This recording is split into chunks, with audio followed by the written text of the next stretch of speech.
more into branding campaigns. I talk about their social media engagement when it comes to sales.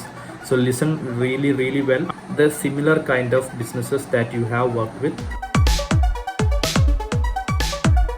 Hello guys, welcome to this new video. In this video, I'll be talking about 12 important points on how to create the best marketing pitch so that you can get more clients. So I'll talk about my journey and why my experience might be valid for you guys. Is that I run a digital marketing agency called Bluestick Media, and I head the sales and marketing department. So every day I have at least 1 or 2 calls booked with potential clients, and also every week I submit somewhere around 3 to 4 proposals. Every month I am able to land new deals. I learned hardware. I was always in the search for how you can actually deal with the leads that you're getting. So this video will be specific for marketing people like freelancers, agency owners, or business development people. So the first point is that when you get a lead, it might be from LinkedIn, it might be from Instagram, it might be from your website's contact page, it might be a referral. You might get an email ID or a phone number or something of that. So I see a lot of people doing is that they jump on directly in that email or text or anything of that sort, and they'll just simply send over a proposal without understanding what the client is about. For me, that's not the best way to do. As a businessman, the other guy might not like it because you didn't try to understand his problem. What I'll do is that I'll try to get on a meeting with him as soon as possible, and you don't think about pushing it aside for the next week or anything of that sort. But if you have the time, and I use a tool called which was a game changer. Otherwise, I'd have to get on a phone call with them, and then I have to schedule a meeting. Right now, I'll just send over Calendly, in which they can see my hours that I'm free, and they can also check their hours and block a meeting. That's really important. The thing is that you really have to meet camera on if you're doing online meetings, or if you are doing face-to-face meetings. That will give you a human element. You will understand, what their real problems are, what their previous experience was, what they are looking forward to get from you guys. So you can either say that, hey, this is the perfect client for me, and otherwise also there is an option to say no if you think that, hey, this is not going to work out for you guys, and you can say it in a very nice manner. That saves a lot of time. The second point, so you are getting on a meeting, you don't want to be blank about what you're going to talk about in the meeting, right? So that's why I always have an FAQ with me. I'll just research a bit about the business. They might be interested in sales. I'll have a sales FAQ, like what is their cost of acquisition or lifetime value, or what's the amount of budget that they can spend on paid campaigns. If they are more into branding campaigns, I talk about their social media engagement, their traction, their ideal brand tone, their ideal competitors, etc. So I'll have a set of questions. I need to keep the meeting very brief and also to the point, so that they'll also see myself as a person who knows the game, and I'm also prepared for that. So going to the third thing, this is something really unique that I do, is that I always want our brand to be a story brand.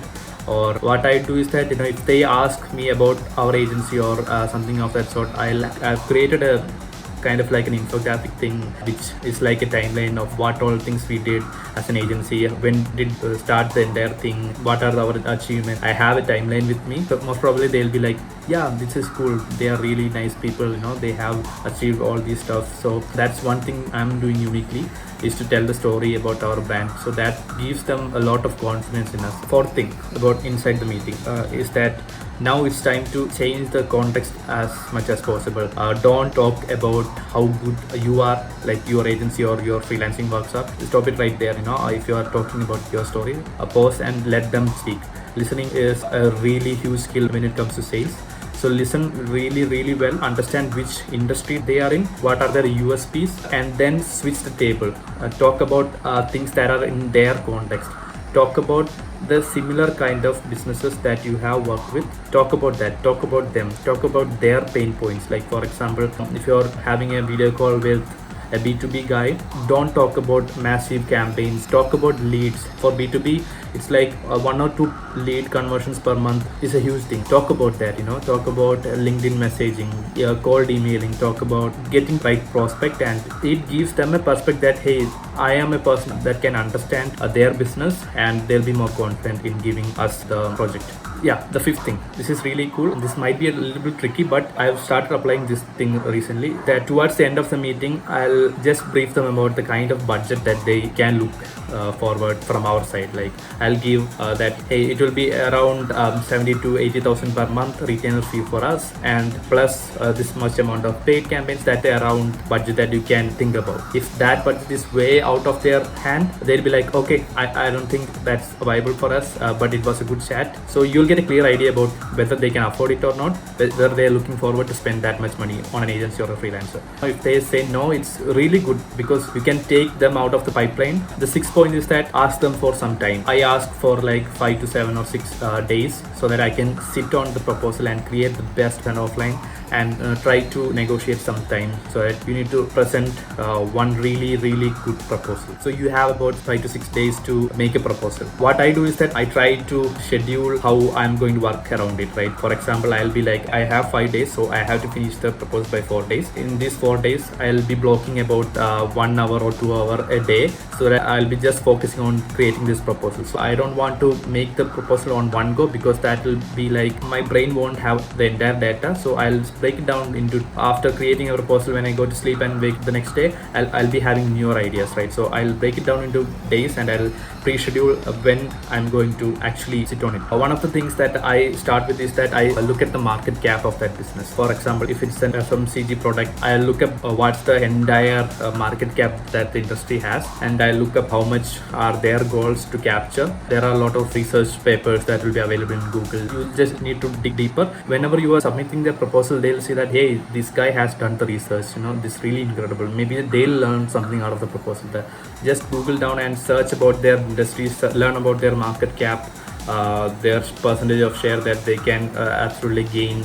Going to the 8th point, after market cap and everything, I'll be looking at target audience. This is really crucial. This is like the baseline of marketing. I'll be trying to figure out how many people are exactly their market audience. There was a company in the US, they were a B2B companies. Their product was a premium product, and so I did some research and found out that there are about 12,000 companies which would be qualifiable for them in North America. And then I came to understand that the decision makers are CXOs and marketing personnel of that company. So I also researched that there will be about 4 CXOs in every company of that range and 1 additional marketing manager. So I multiplied it with 4 and I came up with a number like 46,000. Their target audience would be 46,000 people. So I'm just trying to give an exact number, so that's also really impressive for them. And one more tool that will help you understand the exact number will be Facebook's ad platform. So you can just get into that platform and you will get an idea about what's the exact amount of targeting audience that is available online. Going to the 9th part, the after target audience, I'll be moving on to do a small audit of the company. I'll be looking at their website, what all links are broken. I'll be looking at their social media and what's the average engagement and what's the ideal average engagement in that platform and in that industry. For example, recently I did an audit for an Instagram page and I found out that they had about 5,000 followers and their average engagement was like 2% or 1%. But I came to know that the average engagement should be about 3 or 4%. So I told that, hey, this is your current thing and we should be looking at to make it 3 to 4 in this month's time. So that's an audit. Give them a context that what are they actually missing right now. For example, if you're looking at the lead generation campaign, I'll be saying that, hey, you don't have a proper funnel, so you could be missing out X amount of dollars or rupees by not doing this. Yeah, moving on to the 10th point, it's also really crucial and really insightful thing. It's about competitor analysis. So I always look up what are their perfect competitions or near perfect competitions. I'll be using a tool called SimilarWeb. In my experience, that has been a little bit accurate. You can see the number of page visitors that they have per month, what are their sources. There are a lot of details are there. And if you're looking at e-commerce, one thing is that you can understand the average conversion ratio of that industry, and you can actually calculate the amount of sales that they're driving using a SimilarWeb. That's a really cool tool. And one more crucial tool that I use for competitor analysis is that there's a tool called Facebook Ad Library. So you can go to Facebook Ad Library and type in their brand's name and check ads that they are currently running. That will give you an idea about what they are communicating, how much ads they're running. You can dissect a lot of things from there. One more thing I look when I'm doing company study is that I'll go on YouTube or Instagram or any other platforms and search for their name on these platforms. I'll try to understand what they are doing in terms of influencer marketing, like are they partnering up with other channels or influencers or anything of that sort, and I'll try to understand the strategy behind that. Yeah, the 11th point is called opportunities. I'll be looking at what all things that could actually get them the results. I'll be just listing about 5 to 6 things. For example, if it's a B2B thing, I'll be looking at, a LinkedIn cold mailing, LinkedIn Sales Navigator, having a good Google ad strategy, etc. So if it's a direct B2C brand, I'll be looking at like running performance ads like Facebook, doing influencer campaigns, etc. So I'll be looking at a lot of things. And if it's like a branding kind of exercise that needs to build a community, I'll be even looking at creating a Telegram group, or creating a WhatsApp group or a Facebook group for community building, and what all types of influencers that we can reach out to. So I'll be listing down all the opportunities that we can have, and I'm going to club it with the KPIs and the deliverables also. Like KPIs means key performance indices, in which how are we going to measure whether our campaigns were a success or not. And when it comes to deliverables, we'll like trying to cap the deliverables, like we'll be doing this much amount of influencer campaigns, this much amount of online creative campaigns, etc. When it comes to Facebook ads or performance ads, there isn't much cap. We'll be looking at gaining this much ROI. Those who are familiar with Facebook ads know the game. And the 12th part is presenting the budget. Actually give them opportunities to get on a long-term contract, and to do that you might need to cut it down, like packages like 3-month packages, 6-month packages, 12-month packages. In the 3 months you may need to give them about 8 to 10% discount. In the 6 month you might need to give them 15 or 10% discount. In the 12-month packages you might need to give them a good discount like 15% or 20% discount or anything of that sort. Have clear terms, and what are your timings of works, and how much percentage of advance do you want, and what are not actually delivered in these things. All these terms are also really important. If you're starting out, this might be informative. I'm also constantly improving upon this. Maybe next year it might be a little bit different according to the feedback that I'm getting. So you can consider this as a starting point. You also need to tweak according to the client or the information or the feedback that you get. I hope this really helped, and if you need more, just click on the subscribe button. I'm trying to create some value for marketers, entrepreneurs, freelancers here. If you have any questions or any feedbacks, please put down in the comments. Thank you so much for watching. Bye.